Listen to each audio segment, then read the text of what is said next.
Bismillahirrahmanirrahim. Kesempatan kali ini kita akan membahas tentang tantangan dakwah Nabi Muhammad Shallallahu Alaihi Wasallam.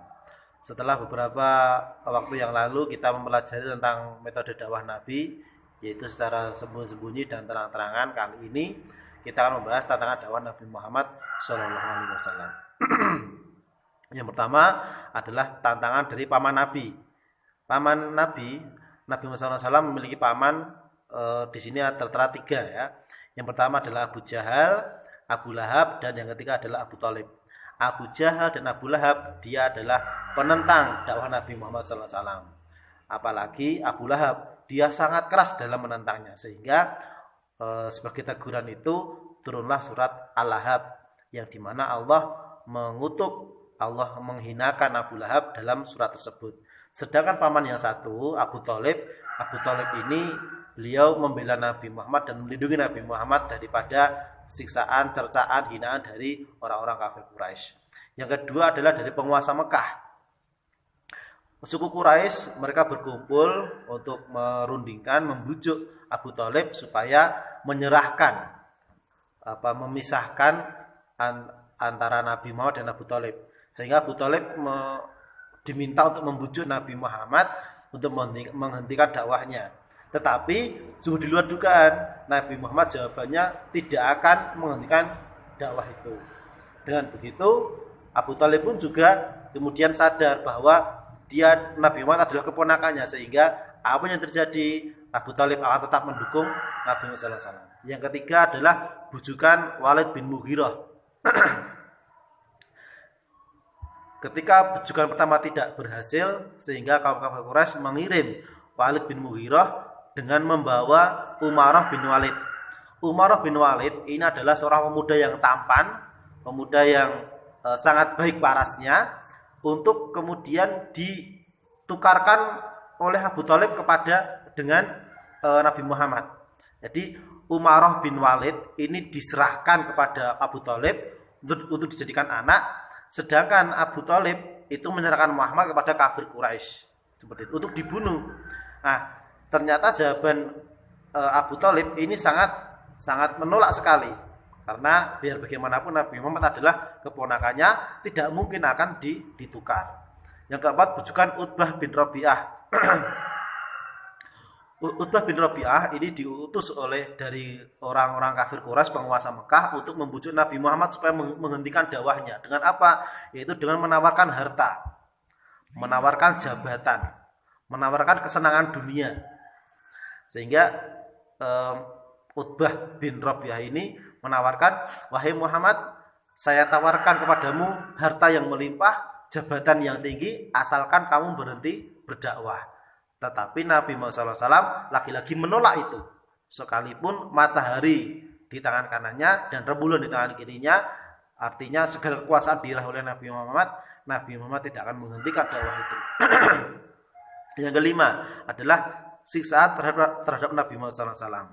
Nah, dari sini siksaan ini berupa perlakuan kasar, yaitu dari orang-orang kafir Quraisy. Bahkan Abu Jahal yang merupakan paman Nabi Muhammad SAW itu bahkan berusaha membunuh Nabi Muhammad untuk menghentikan dakwahnya itu. Pernah Abu Jahal itu ingin menimpakan batu besar kepada Nabi Muhammad SAW, tetapi oleh Allah menggagalkannya, yaitu dengan ketika akan menimpakan batu besar di atasnya Nabi Muhammad, tiba-tiba Abu Jahal melihat unta yang sangat besar di hadapannya, sehingga dilemparkanlah batu besar itu, ditinggalkan tanpa mengenai Nabi Muhammad. Yang kedua, rencana Uqbah bin Mu'aid, yaitu mencekik Nabi Muhammad ketika di Ka'bah. Nah, ketika Nabi Muhammad SAW sholat, kemudian dihadang oleh Abu Bakar. Kemudian yang keenam adalah pemboikotan Bani Hashim. Nah, Bani Hashim ini adalah suku keturunan Nabi Muhammad SAW. Mereka diboikot. Diboikot itu apa? Diboikot itu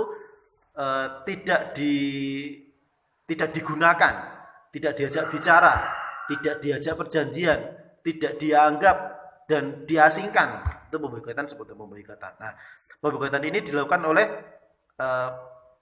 orang-orang kafir Quraisy untuk menentang dakwah Nabi Muhammad.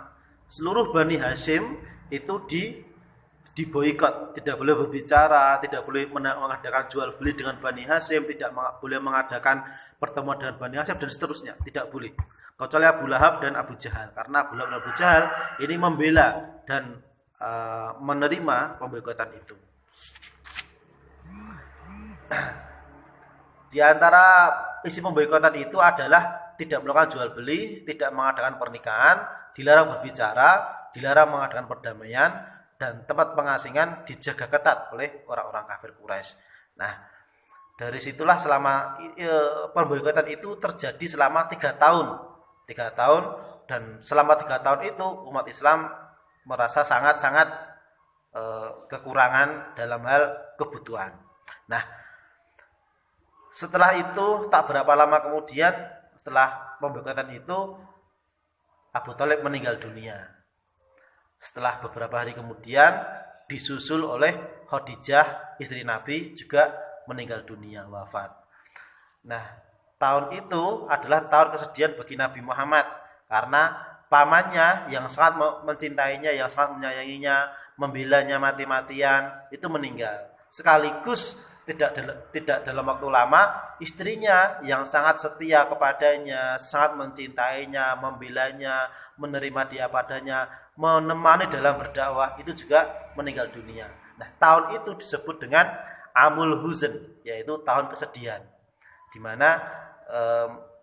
mana umat Islam sangat terpojok, kemudian dakwah juga ada tantangan banyak, pamannya Nabi meninggal, istrinya Nabi juga meninggal. Nah, itu dulu yang perlu kita ketahui tantangan-tantangan dakwah sehingga kita nanti bisa mengerti sejarah. Nanti silakan anak-anak juga membaca halaman berikutnya untuk nanti insya Allah minggu depan kita akan mengadakan latihan soal. Terima kasih. Wassalam.